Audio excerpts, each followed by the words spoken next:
Nobody, no identification, zero. నువ్వు meditation అంటే అక్కడ జీరో అయిపోతావు, అక్కడ ఏమి ఉండదు. అక్కడ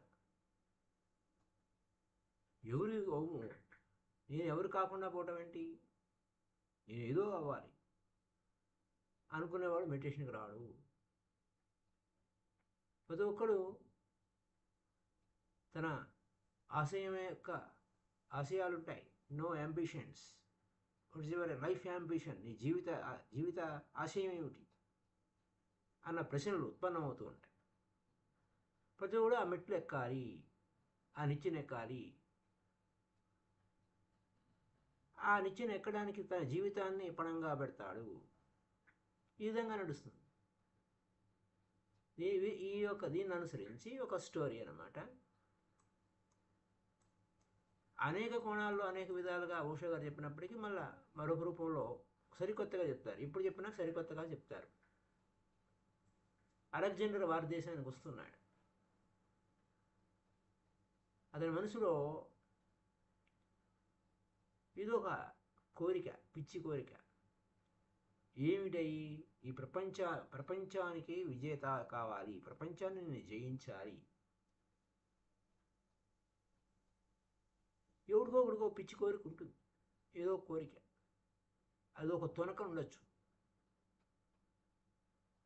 అంటే పిచ్చి అంటే అందరికీ పిచ్చి ఉంటుంది, ఏదో కొంచెం కొద్దో గొప్ప ఏపకాయంత వెర్రి ఉన్నట్టు. సరే, భారతదేశానికి వస్తున్నాడు, భారతదేశానికి సమీపిస్తున్నాడు. భారతదేశానికి వెళ్ళాలని చెప్పేసి బయలుదేరాడు. ఆయన గ్రీస్ దేశస్థుడు. ఆ గ్రీసు దేశ సరిహద్దులు దాటుతున్నాడు. ఎవరో చెప్పారు, మీరు చాలాసార్లు అడిగారు, ఇక్కడే ఈ ప్రాంతంలోనే దగ్గరలోనే మీరు అడిగినటువంటి ఒక వింత యోగి డయోజెనస్ అనే ఆయన ఉన్నాడు ఇక్కడ అని. మీరు ఒకవేళ దారిలో ఇంత దూరం వచ్చారు, మళ్ళీ రారు, కొన్ని నిమిషాలు వాకబుల్ డిస్టెన్సే, నది ఒడ్డున ఉంటాడు ఆయన, మీరు కావాలంటే చూడవచ్చు అంటే. ఆ డయోజెనస్ అలాంటి వాడయ్యా అంటే చాలా వింతైన వాడు. ఒక వింత, చాలా వింతగా ఉంటాడు, విచిత్రంగానూ ఉంటాడు. వాస్తవానికి ఒక వింత మనిషిని చూడాలని చెప్పి ప్రతి ఒక్కడికి ఆసక్తిగానే ఉంటుంది. ఏదో స్పెషాలిటీ ఉంటుంది ఆయనలో. ఏమిటయ్యా ఆ డయోజెనస్ స్పెషాలిటీ అంటే, బట్టలు లేకుండా నగ్నంగా ఉంటాడు అంతే. పైపెచ్చి చాలా అందంగా ఉంటాడు, కానీ ఒంటి మీద బట్టలు ఉండవు. అయితే అతనిలో రాత్రి పగలు లేదు. అతని చేతిలో లాంతర్ ఒకటి వెలిగించి ఉంటుంది. రాత్రైనా పగలైనా లాంతర్ వెలిగించే ఉంటుంది. ఆయనకి రాత్రికి పగలకి తేడా తెలియదు.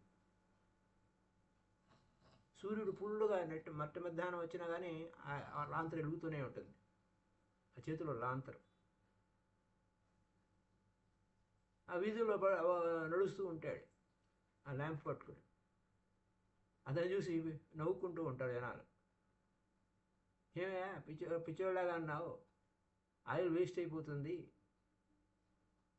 పట్టపగలు లాంతరు ఎవరైనా వెలిగించుకుంటారా?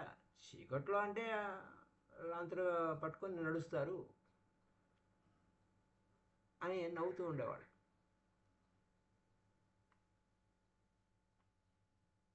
సరైన మనిషి కోసం నేను ఎదుగుతున్నానయ్యా, సరైన మనిషి కోసం. నాకు ఎవడు కనపడాలా, ఎవడు కనపడతాడేమో, అందరూ ముసుగులు వేసుకున్న వాళ్ళే కనపడుతున్నారు, అంత కపటదారులే ఉన్నారు. సరైన మనిషి నాకు కనపడలేదు. ఆ సరైన మనిషి కోసం ఈ లాంతరు బట్టి రాత్రి అనక పగలనక ఎతుకుతూనే ఉన్నాను అన్నాడు. ఎందుకంటే ఆయనకి చాలా అద్భుతమైన సెన్స్ ఆఫ్ హ్యూమర్ ఉంది అని అంటారు. చాలా ఇంపార్టెంట్ క్వాలిటీస్ ఉన్నాయి. జీనియస్కు ఉండే మేధో మేధ మేధో మేధాస్సు లేదా మేధావి అనుకునేటువంటి ఆ క్వాలిటీస్ లక్షణాలన్నీ ఆధ్యాత్మిక వ్యక్తి యొక్క మేధస్సు ఉంది ఆయనలో. ఆయన చనిపోతున్నా కానీ ఆ ల్యాంప్ అలాగ పక్కన పెట్టుకుని ఉన్నాడు. అడిగారు కొంతమంది, ఏంటి నువ్వు చచ్చిపోతున్నావు, సాగు దగ్గరికి వచ్చేసింది, ఇంకా నీకు సరైన మనిషి దొరకలేదా, లైఫ్ ఎండింగ్ అయిపోతుంది,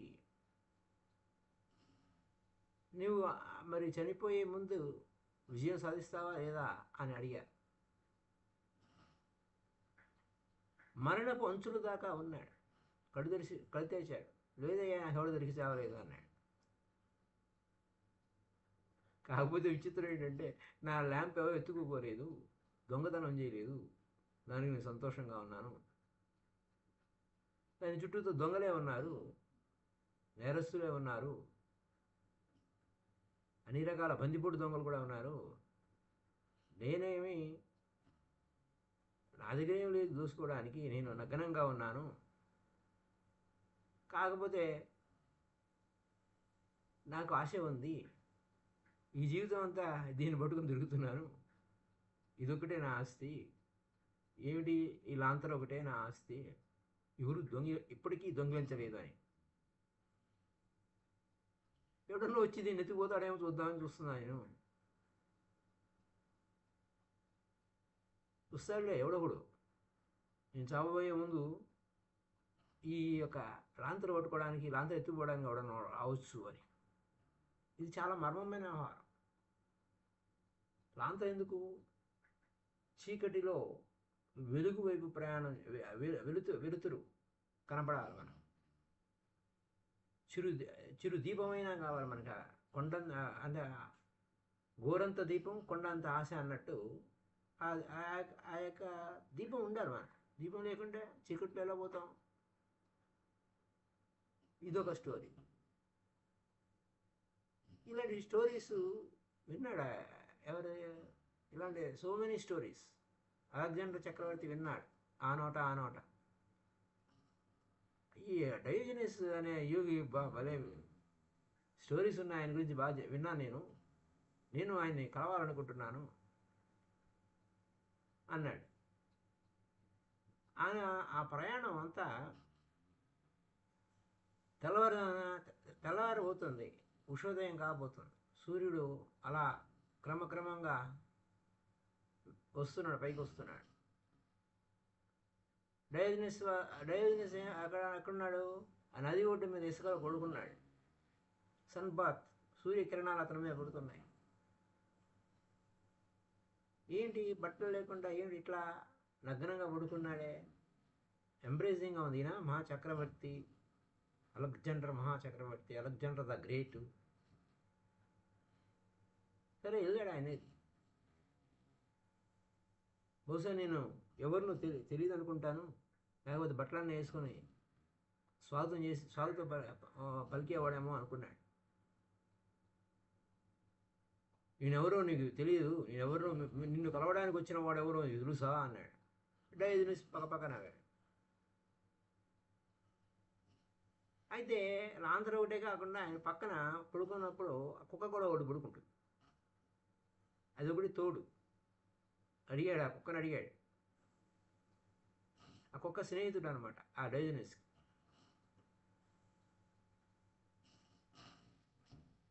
ఎందుకంటే మనిషి ఎవడు నాకు స్నేహితుడిగా ఉండడానికి విలువైన మనిషి ఎవడు దొరకలేదు నాకు అని చెప్తున్నాడు. అని చూడు వచ్చి అడుగుతున్నాడు,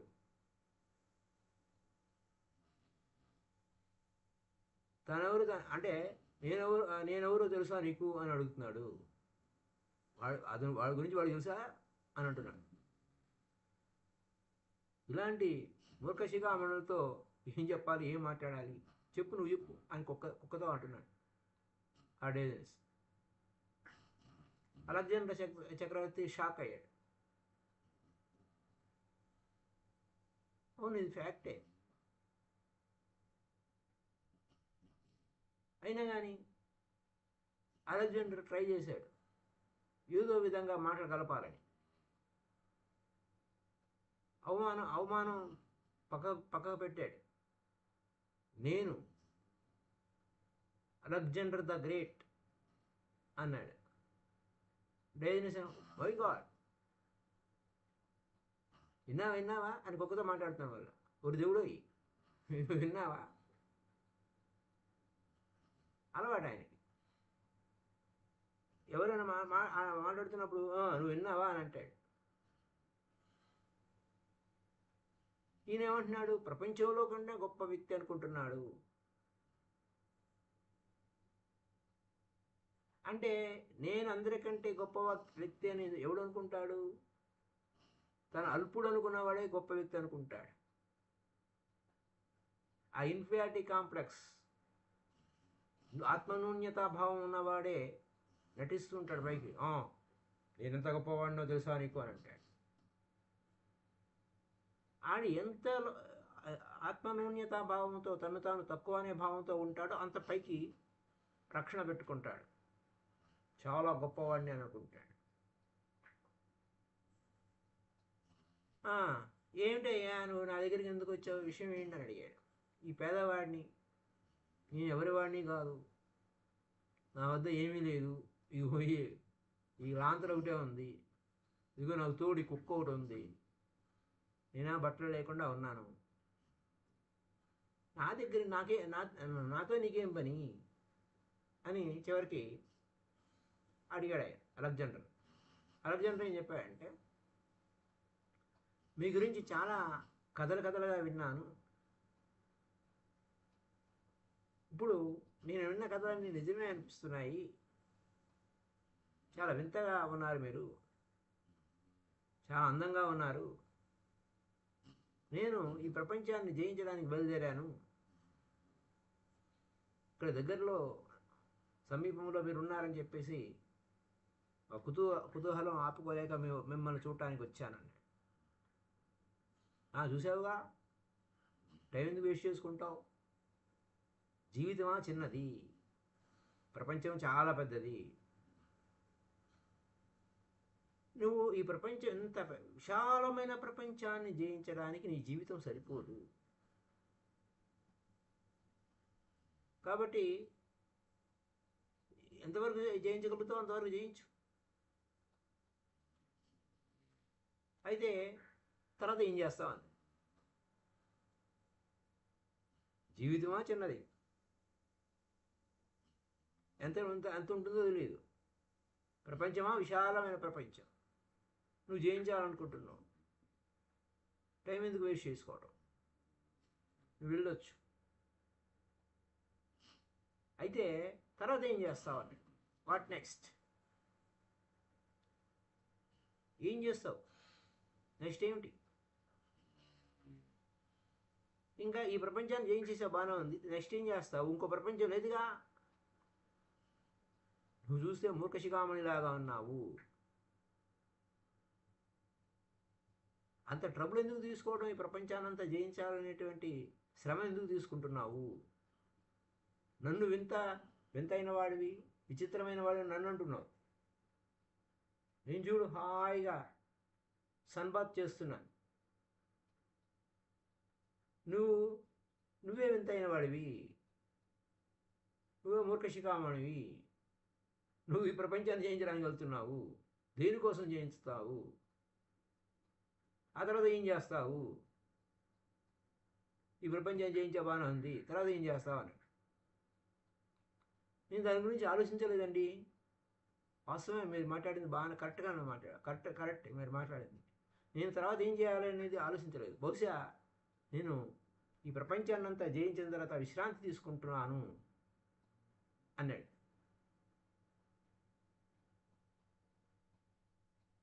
అయితే మరొక ఈ డైజనస్ ఏం చేయాలి? కుక్క మీద చూసావా? విన్నావా? ఈ మనిషి అంత పిచ్చోడు. ఇక్కడ నేనేం చేస్తున్న పని ఏంటి? రిలాక్స్గా ఉన్నాను, విశ్రాంతి తీసుకుంటున్నాను. ఏ ప్రపంచాన్ని దేన్ని జయించకుండా హాయిగా నేను విశ్రాంతి తీసుకుంటున్నాను. ఈ మనిషి ఎప్పుడో ఈ ప్రపంచాన్నంతా జయించంట ఇలాగే విశ్రాంతి తీసుకుంటానంట. నేను చేస్తున్న పని ఏంటి అని ఆ కుక్కతో అంటున్నాడు. అలెగ్జాండర్ చక్రవర్తి, ఆ అలెగ్జాండరు చాలా అవమానం అవమానం అవమానం అనిపించింది ఆయన. సత్యమే అది, స్పష్టంగా ఉంది, క్లియర్గా ఉంది. నీకు విశ్రాంతి కావాలా, రెస్ట్ తీసుకోవాలా, చక్కగా హాయిగా ప్రశాంతంగా ఉండాలంటే ఇప్పుడే రెస్ట్ తీసుకోవచ్చు, ఇప్పుడే రిలాక్స్గా ఉండొచ్చు. రేపటికి ఎందుకు, రేపు చేస్తాను తర్వాత చేస్తాను ఎందుకు విశ్రాంతి, అప్పుడు విశ్రాంతి తీసుకుంటాను, రేపు విశ్రాంతి తీసుకుంటాను, రేపు రిలాక్స్గా ఉంటాను, ఎందుకు వాయిదా వేయటం? నువ్వు వాయిదా వేస్తే అది ఏమవుతుంది, అంతులేని సమయం అవుతుంది, నీకు ఎప్పటికీ నీకు అది రాదు. ఈ లోపల నువ్వు ప్రపంచాన్నంతా జయిస్తావు. అప్పుడు నువ్వు రెస్ట్ తీసుకుంటానంటున్నావు, అప్పుడు నేను విశ్రాంతిగా ఉంటాను, అప్పుడు నేను ప్రశాంతంగా ఉంటానంటున్నావు. అదేది ఇప్పుడే చేయొచ్చు కదా, ఎందుకు సమయం వేస్ట్ చేసుకోవటం? అలెగ్జాండర్ అన్నాడు. తెలుస్తుంది, అతనికి అర్థమవుతుంది. నాకు అర్థమవుతుందండి, మీ ముందు నేను మురుకులాగానే ఉన్నాను, మీకోసం నేను ఏమైనా చేయగలుగుతానా అని అడిగాడు. మీరంటే నాకు చాలా ఇష్టం అనిపిస్తుంది, ఈ యొక్క పరిజ్ఞానం నాకు ఎవరు చెప్పేవాళ్ళు ఎవరు లేరు, చాలా అద్భుతంగా ఉంది. నేను ఎంతోమంది మహారాజులను చూశాను, గొప్ప గొప్ప నా దగ్గర గ్రేట్ జనరల్స్ ఉన్నారు, సైన్యాధ్యక్షులు ఉన్నారు. మీ అంత ధైర్యులు సాహసవంతులు ఎవరు లేరు. ఎవరు కూడా ఇలా కథలు కూడా కదలలేదు. మీరు కథ who has not even said good morning అని కూడా నాతో అనలేదు. మీరు నేను వచ్చానంటే మీరు కథలు కూడా కదలలేదు, ఎట్లా ఉన్నారు అట్లే ఉన్నారు. గుడ్ మార్నింగ్ కూడా చెప్పలేదు. నా గురించి అసలు మీరు పట్టించుకోలేదు. పైవచ్చు కుక్కతో మాట్లాడుతున్నట్టు మాట్లాడుతున్నారు నాతో. అయినా కానీ నేను మీకు ఏదో చేయాలనిపిస్తుంది. మొత్తం ఈ ప్రపంచం అంతా మీ చేతుల్లో ఉన్నట్టు అనిపిస్తుంది నాకు.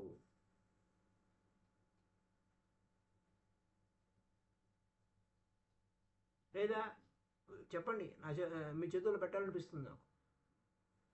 ఒక్క మాట అనండి, మొత్తం ఈ ప్రపంచం అంతా మీకు దారపోస్తానండి. అవునా, నిజమా? అయితే ఓ పని చెయ్యి, కొంచెం అడ్డం తప్పుకో, ఆ సూర్యుడి కిరణాలకి అడ్డంగా నుంచున్నావు, పక్క తప్పుకో. నేను సన్బాత్ చేస్తున్నాను. ఈ చిన్న ఇంగిత జ్ఞానం కూడా లేదా నీకు? కామన్ సెన్స్ కూడా లేదా? మేనర్స్ తెలియదా నీకు అన్నాడు.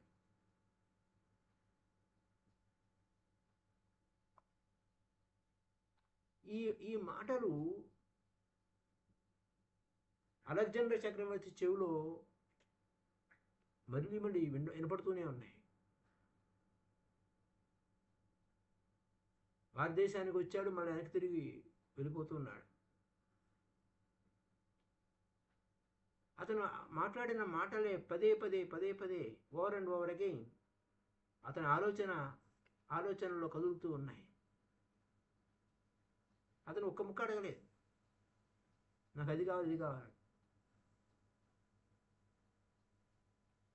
అతను అడిగితే మొత్తం ఈ ప్రపంచం అంతా ఆయనకి అధీనం చేసి ఉండేవాడిని. అలెగ్జాండర్ ఏమడిగాడు? కొంచెం పక్క తప్పుకో, అడ్డం తప్పుకో అన్నాడు. ఆ సూర్యకిరణాలు నా మీద పడుతున్నాయి, నేను సన్బాత్ చేస్తున్నాను, పక్క తప్పుకో,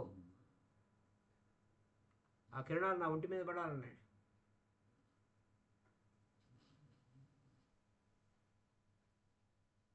ఆయన అలెగ్జాండర్ చక్రవర్తి వెళ్ళిపోతున్నాడు. వదిలేటప్పుడు ఆ డయాజనస్ అన్నాడు, గుర్తుపెట్టుకునే రెండు విషయాలు. ఈ డయోజనీస్ నుంచి 2 కానుకలు ఇస్తున్నాను, 2 గిఫ్ట్లు ఇస్తున్నాను నీకు. ఒకటి, ఈ ప్రపంచంలో ఇంతవరకు ఎప్పుడు ఈ ప్రపంచాన్ని జయించలేదు. ఇది విశాలమైన ప్రపంచము. ఎంత జయించినా ఏదో ఒక ముక్క అక్కడ ఉండిపోద్ది. ఎందుకంటే ఈ ప్రపంచం మల్టీ డైమెన్షనల్, బహుముఖంగా ఉంటుంది. అన్ని తరాలని నువ్వు జయించలేవు. నీ జీవితం చాలా చిన్నది. కానీ ఈ జీవితం చాలా చచ్చిపోయే లోపల ప్రతి ఒక్కడు ఏదో జయించాలని పరుగులు పెడుతూనే ఉంటాడు. ఆ ఫ్రస్ట్రేషన్తోనే చచ్చిపోతాడు. ఇది ఒక పాయింట్. రెండోది, నువ్వు ఇంటికి చేరుకోలేవు అన్నాడు. నువ్వు ఇంటికి చేరుకోలేవు అన్నాడు. ఎందుకంటే నీ ఆశయం చాలా దూరం తీసుకెళ్తుంది. నీ ఇంటి నుంచి నీకు చాలా దూరం తీసుకెళ్తుంది. ఇంకా ఇంకా ఇంకా ఇంకా ఎంతెంత దూరం, కొన్ని మైళ్ళే అన్నట్టు. ఇంకొంచెం దూరం దగ్గరికి వచ్చేసాం, వెళ్దాం అని హృదయంలో ఆశ, తపన నేను ఎక్కడికో తీసుకెళ్ళిపోతుంది. ఎండమావులు వెంటబడుతున్నట్టుగా ఆ భ్రమల వెంట పడతావు. చేతుల్లోంచి నీ జీవితం జారి వెళ్ళిపోతుంది. గుర్తుపెట్టుకో ఈ 2 విషయాలు. ఈ పేదవాడి దగ్గర నుంచి, ఎవరికి కాని వాడి దగ్గర నుంచి, ఈ 2 నీ గిఫ్ట్స్ అన్నాడు. అలెగ్జాండర్ చక్రవర్తి థ్యాంక్స్ చెప్పి, అది ఎలా ఉందంటే ఆ ఉదయం, చల్లటి ఉదయం, ఆహ్లాదకరమైనటువంటి ఉదయం, ఎంతో కూల్గా ఉంది ఆ మార్నింగ్. కానీ ఆయన చెమటలు పట్టేసినాయి అలెగ్జాండర్ చక్రవర్తి. అలెగ్జాండర్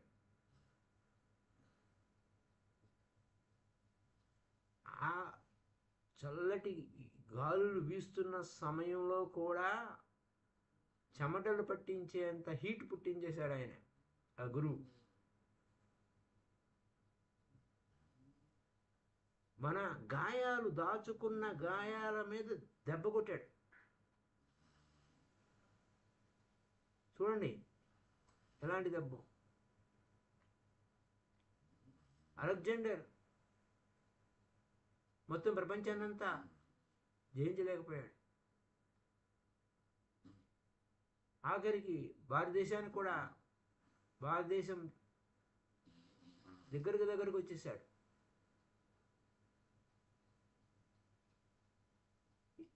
ఈ could not reach to the very end of India. ఇండియాలో ఇంకా ఇంకా ఇంకా చేయాల్సిన, ఇంకా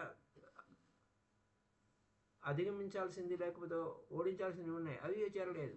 జపాన్ చేరలేదు, చైనా చేరలేదు, ఆస్ట్రేలియా చేరలేదు.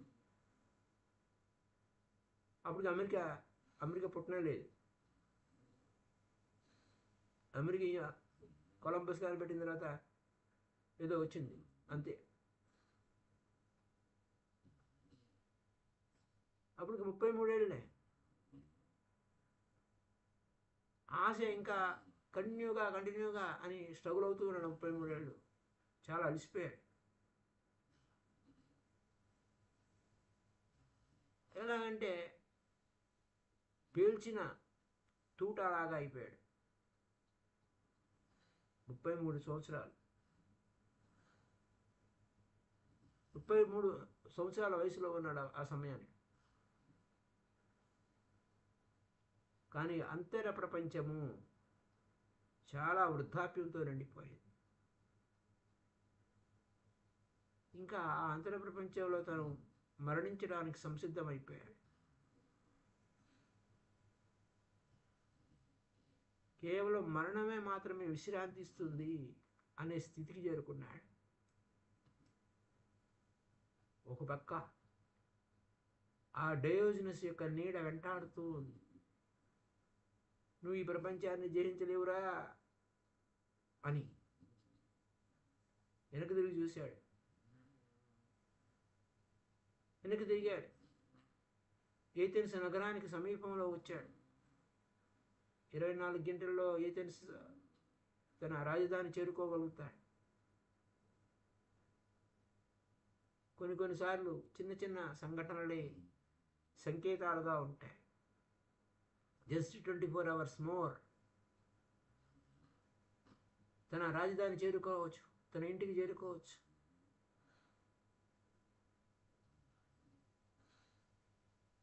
కానీ అక్కడ నీ ఇంటికి నువ్వు చేరుకోలేవురా నాయన అన్న మాట వెంటాడుతూ వచ్చి తాను ఏథెన్స్ నగరం,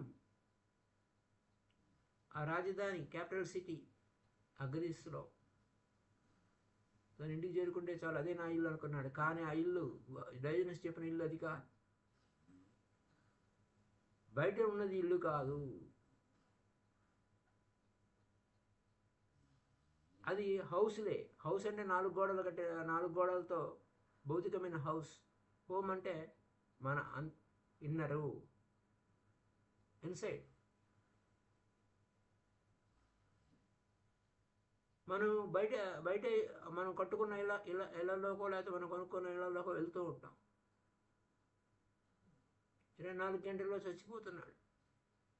ఏథెన్స్ నగరాన్ని చేరుకుంటున్నాడు అని అనుకుంటున్నాడు. కానీ తన లోపలనే ఆ ఇల్లు ఉంది, తన లోపల ప్రవేశించలేదు. చిత్రమైన సంఘటన ఏంటంటే, అలెగ్జాండర్ చనిపోయిన తర్వాత డయోజనస్ కూడా చనిపోయాడు. ఇది గ్రీకు పురాణ కాలం. ఎన్నో పురాణాలు ఉన్నాయి, భారతదేశంలోనూ పురాణాలు ఉన్నాయి. మరో ప్రపంచ అంటే ఈ యొక్క భూమిని వదిలి, ఈ ప్రపంచాన్ని వదిలి అవతల ప్రపంచంలోకి, ఆవల ప్రపంచంలోకి వెళ్ళాలి అంటే పురాణాలు ఉన్నాయి, కథలు చెప్తూ ఉంటాయి. ఒక నది దాటాలి. మనం ఇక్కడ వైతరణి నది అంటాం. అక్కడ కూడా గ్రీకు పురాణాల్లో కూడా ఒక నది ఉంది. ఈ ప్రపంచానికి, ఆవల ప్రపంచానికి మధ్య అది ఒక బౌండరీ లైన్ లాగా ఉంటుంది. ఇప్పటివరకు మనం చెప్పుకున్నది అది చారిత్రాత్మక సత్యం కాకపోవచ్చు. What ever I said is అంటే ఒక అప్ టు నౌ హిస్టారికల్గా, చారిత్రాత్మకంగా ఫ్యాక్ట్ అయినప్పటికీ అది ట్రూత్ కాకపోవచ్చు. కానీ అలెగ్జాండర్, డయోజనస్ చనిపోయిన తర్వాత, అలెగ్జాండర్ చనిపోయిన తర్వాత డయోజనస్, లేదా డయోజనస్ చనిపోయిన అలెగ్జాండర్ ఇద్దరు ఒకే సమయంలో చనిపోవడం, ఇది గ్రీస్ దేశం అంతా వ్యాపించిపోయింది. చాలా ప్రాధాన్యతతో కూడుకునే విషయం. అది చారిత్రాత్మకం కాకపోవచ్చు, కానీ అది సత్యము. ఆ సత్యానికి సమీపంలో ఉంది. అది వాస్తవం కాకపోవచ్చు, ఫ్యాక్చువల్ కాకపోవచ్చు.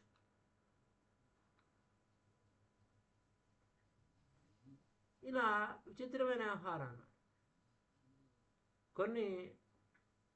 కొంచెం నిమిషాల తర్వాత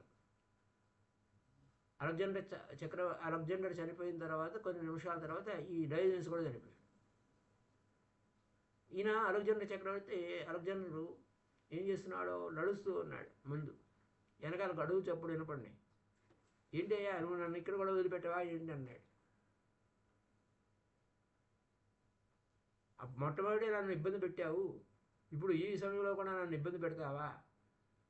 ఎందుకంటే నువ్వు అప్పుడు బట్టలు లేకుండా ఉన్నావు, ఇప్పుడు నేను బట్టలు లేకుండా ఉన్నాను అన్నాడు. అది అక్కడికి పోయినప్పుడు కూడా ఆ మనసు యొక్క ఆలోచన అలాగే ఉంటాయి. వస్తాయి ఏం పట్టుకురాలేదు, పోతాయి ఏం పట్టుకుపోమన్న సంగతి అలాగా అన్నమాట. సరే, బాగానే ఉంది. హలో డయోజనస్, ఏంటి సంగతి? ఫస్ట్ టైం హిస్టరీలో ఒక గ్రేట్ ఎంపరర్ మరి ఒక బికారి, నగ్నంగా ఉన్న ఒక బికారి నదిని దాటుతున్నాం, మామూల ప్రపంచానికి వెళ్తున్నామన్నాడు. ఓ నువ్వా, ఓకే ఓకే, ఎవరయ్యా చక్రవర్తి? అడుక్కునేవాడా? ఎవరు అడుక్కునేవాడు, ఎవరు చక్రవర్తి? పోయిన తర్వాత బతికుండగా నువ్వు చక్రవర్తివి, నేను అడుక్కునేవాడిని కావచ్చు. కానీ ఇప్పుడు నది దాటేటప్పుడు, నది దాటుతున్నప్పుడు, ఆవలకు వెళ్తున్నప్పుడు ఎవరు చక్రవర్తి, ఎవరు అడుక్కునేవాడు అన్నాడు. అప్పుడు ఏమైంది? అడుక్కునేవాడి వెంటే చక్రవర్తి పడుతున్నాడు. నీ జీవితం అంతా వృధా చేసావు, అయినా కానీ నువ్వేమంటున్నావు? మూర్ఖంగానే మాట్లాడుతున్నావు. పోయిన తర్వాత కూడా చింత చచ్చినా పులుపు సావరా. ఎక్కడా పోయింది నీ సామ్రాజ్యం? నువ్వు కొల్లగొట్టిన సామ్రాజ్యం, ఈ ప్రపంచం అంతా ఆధీనం చేసుకున్నాను, ఎక్కడ పోయింది అది? చూడు, నేనేం పోగొట్టుకోవాలా? ఆ ల్యాంప్ ఉందే, ఆ లాంతరు, దాన్ని అక్కడ పడేసి వచ్చేసాను. ఇంకేం లేదు నా దగ్గర. అది ఒకటి తప్ప నా దగ్గర ఇంకేం పోగొట్టుకోవాలి. నువ్వు మొత్తం ప్రపంచాన్ని పోగొట్టేసుకున్నావు. పైగా అదేమో నేను సంపాదించింది కాదు, రోడ్ సైడ్ ఎక్కడ పడుంటే దాన్ని వాడుకున్నాను. ఎవరిదో అది కూడా తెలియదు నాకు. రోడ్ సైడ్ పడి ఉంది, అది ఎవడో వదిలేశాడు అది. దాన్ని పట్టుకుని ప్రపంచం అంతా తిరిగాను. నేను వస్తూ నగ్నంగానే వచ్చాను, పోతూ నగ్నంగానే పోతున్నాను అన్నాడు. ఇదే విషయం కబీరు మరొక రకంగా చెప్తాడు.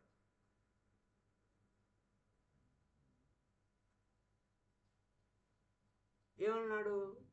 నేను ఇక్కడికి వచ్చి బట్టల వ్యాపారం చేశాను, ఆ బట్టల వ్యాపారంతోనే కబీరు అన్న మాటలు, ఇక్కడ వచ్చి బట్టలు నేసాను, ఆ బట్టలు నేసిన బట్టలు అందరినీ అమ్ముకున్నాను, నా జీవితం గడిపాను. మళ్ళీ తర్వాత నువ్వు ఇచ్చిన బట్టలు నీకు ఇచ్చేసి వచ్చేస్తున్నాను అన్నాడు. నువ్వు ఇచ్చింది నీకు రిటర్న్ ఇచ్చేస్తున్నా, ఈ బట్టలు నీకు ఇచ్చేస్తాను, చూసి తీసేసుకో, నాకొద్దు అని అన్నాడు దేవుడికి. అది ఎక్కడున్న విషయం. ఎందుకని మనం మెడిటేషన్లోకి వెళ్ళలేకపోతున్నామంటే ఇదే పరుగు. అలెగ్జాండర్ చక్రవర్తిలే మన లోపల ఉన్నాయి. పరుగు పరుగు పరుగు పరుగు, జీవితం అంతా పరిగెడుతూనే ఉన్నాం, దానికోసం దీనికోసం. అందుకోసమే మనం ఆ మెడిటేషన్ ఇయర్ అండ్ నౌ. ఆ డేజినెస్ చెప్పింది కరెక్టే, కానీ మనం దాని వెంట దీని వెంట పరిగెడుతున్నాం. ఇక్కడే విశ్రాంతి తీసుకో, ఇక్కడే రెస్ట్ తీసుకో, హాయిగా ఉండు, ప్రశాంతంగా ఉండు, దేని వెంట పరిగెట్టక్కర్లేదు. అదంతా అయిపోయిన తర్వాత నేను విశ్రాంతి తీసుకుంటాను అనేది లేదు. ఇది key point. So thank you. Up to now. Will meet again next class.